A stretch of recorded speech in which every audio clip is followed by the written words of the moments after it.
온라인 오프라인 마케팅비가 필요할 때 3천만 원 무상 지원되는 2022년 소공인 판로 개척 사업이 발표됐습니다. 이 사업은 다음 달 2월 9일이 마감되는 사업이에요. 매년 이 사업은 발표가 되는데 올해는 마찬가지로 중소벤처기업부 장관이 연말에 발표했고, 소공인 판로 개척 지원 사업에 대한 전체적인 사업 내용은 29매로 이루어졌습니다.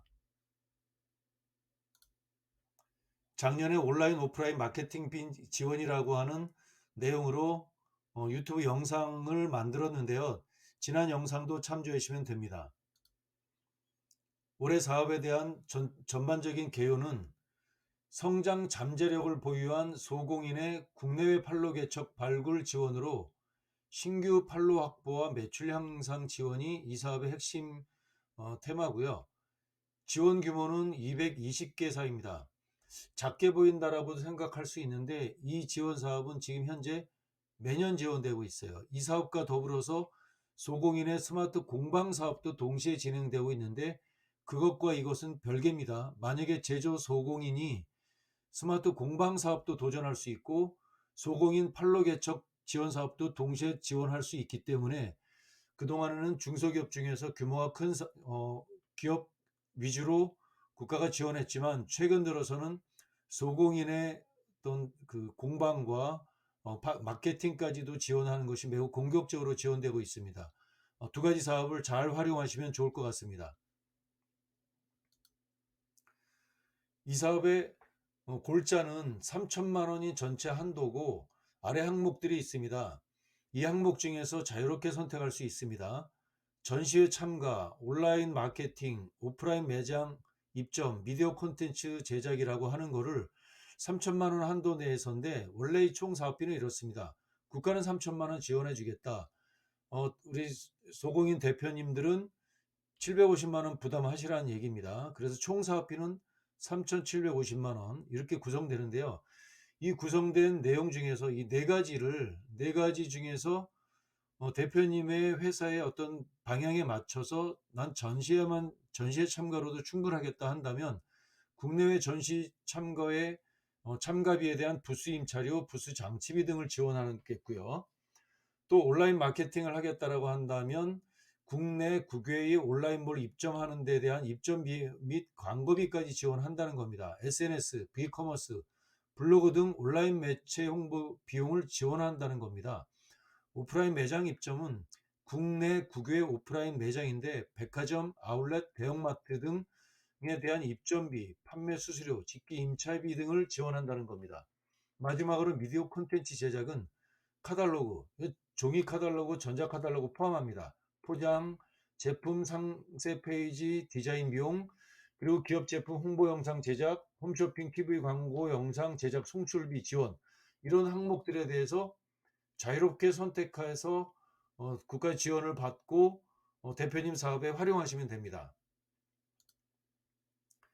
2022년 소공인 판로 개척의 지원 기준 범위입니다. 구체적으로 이렇습니다.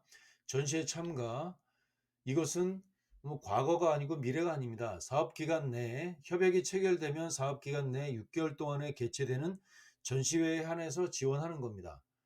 온라인 마케팅비도 마찬가지로 사업기간 내 발생하는 수수료에 한해서 지원한다는 것 꼭 기억하시기 바라고요. 온라인 SNS 홍보도 마찬가지인데 개인과의 거래 지원은 불가합니다. 좀 아쉽긴 합니다. 오프라인 매장 입점도 있습니다. 그런데 이 중에서 집기 비품 등 제작 또는 매입 비용에 대한 지원은 안 됩니다. 사업기간 내 발생하는 수수료 비용에 한해서 지원한다는 것 꼭 기억하시고요. 미디어 콘텐츠 제작은 디자인 제작, 홍보 영상 제작, TV 송출까지 있는데 디자인 제작은 동판 제작 및 인쇄 등 디자인 이후 단계에서 발생하는 비용 지원은 불가합니다.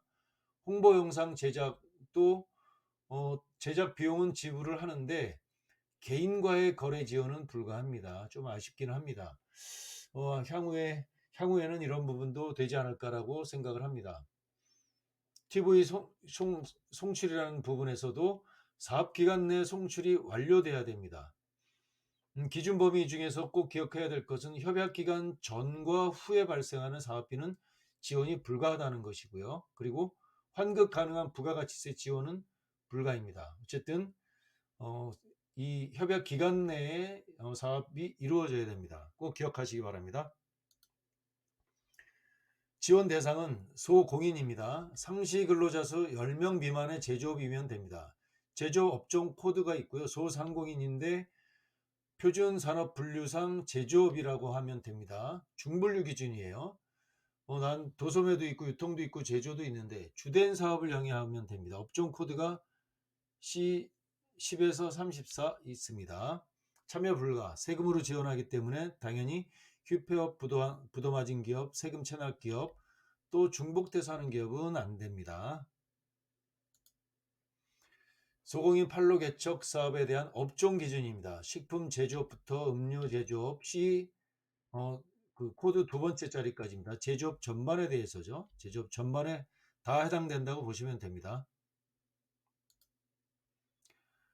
지원 기간이 있습니다. 지난 1월 17일부터 시작됐고요. 2월 9일 18시가 마감입니다. 기한 엄수해야 되고요. 스마트 공방 지원 사업이 비슷하게 시작이 되는데 마찬가지로 이 나라 도움을 통해서 온라인 신청 접수됩니다. 이 신청 접수 기간 넘기면 불가능합니다. 소공인 판로 개척 지원 사업 신청 서류예요. 나머지 서류는 개별적으로 준비할 수 있는데 제일 어려운 부분이 사업계획서겠죠. 사업계획서 5장인데 뭐 장수가 많고 적고가 문제가 아니라 사업계획서는 늘 대표님들의 부담이죠. 요게 핵심 중에 하나입니다. 판로 개척 사업의 핵심 중에 하나는 가점입니다. 동일한데 점수가 같아요. 그럴 때 누가 합격하고 떨어지냐? 가점 항목을 갖고 있는 대표님이 붙겠죠. 가점 꼭 챙겨주시기 바랍니다. 있다면요. 어, 스마트 공방과 동일합니다. 소리 평가하고요. 발표 평가합니다. 왜냐하면 공정을 기하기 위해서 서류만으로 하지 않고 대표님의 의지도 보고 심사위원들의 질의응답을 통해서 대표님의 사업의 구체적인 내용이 판단이 됩니다. 서류 평가조차도 외부평가위원회 심사 후에 발표 평가 대상을 선정합니다. 발표 평가는 과제 책임자, 대표자나 사업 담당자가 제출한 신청 서류를 토대로 사업 계획을 발표합니다. 다른 지원 사업 5천만 원 이상 되는 1억, 2억짜리 사업에는 별도로 프레젠테이션 자료를 따로 만들어서 별도의 PPT를 하는 경우가 있지만 이 사업은 스마트 공방 사업과 소공인 판로 개척 사업의 공통점은 발표 평가를 할 때 별도로 PPT 자료를 만들지 않고 사업계획서 작성할 때 제출한 서류를 근거로 발표한다는 것입니다. 약간 그것 때문에 부담은 적을 수 있습니다만 발표에 대한 부담은 갖고 있는 것이 저희 대표님들의 현실이겠죠. 1차 서류는 100점 만점인데 5점이 가점입니다. 가점. 그래서 105점이 만점이겠죠. 사업 추진 기반에 대한 이해도 타당성이 20점이고요. 사업 추진 계획, 목표 달성 가능성 이런 것이 30점이 배점이고요. 제품 역량 35점, 기대 효과 15점 이렇게 구성이 되어 있습니다. 가점 2차 발표 마찬가지로 사업 관리 능력 제일 크고 제품 경영력 그래서 100점 만점으로 합니다. 가점 중에서 챙겨야 될 가점들 사회적 경제기업 챙기기 어렵죠. 백년 소공인, 집적지구 소공인 세 가지는 만만치 않습니다. 그러나 풍세보험 가입 챙길 수 있죠. 첫걸음 소공인 좋은 점입니다. 이 사업을 처음 시도하는 대표님은 3점 먹고 들어갑니다. 꼭 기억하세요. 소공인 집적지구 가점 사항이고요. 신청 사이트는 이 달아놓음에서 신청을 합니다. 소공인의 기준입니다. 소기업 확인서 발급되고 개인법인 모두 되고요. 상시근로자 10명 미만 이렇게 됩니다. 신청서 및 사업계획서 부담스럽지만 이거 잘 작성하시면 됩니다. 여기에 작성하는 노하우가 또 있죠.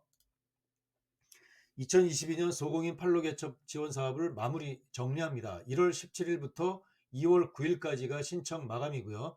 총 사업비는 3,750만 원입니다. 정부 부담 3천만 원, 자부담 750만 원으로 이루어졌고 총 모집 220개사입니다. 기업꿀정보TV 채널은 중소기업 대표님께 법령이나 제도 지원금 등 기업 경영에 직결되는 정보를 기업꿀정보 시리즈로 신속히 제공하고 있습니다. 선정 가능성에 대한 사전 진단, 무료 상담 신청은 아래 설명문을 클릭해 주세요. 고맙습니다.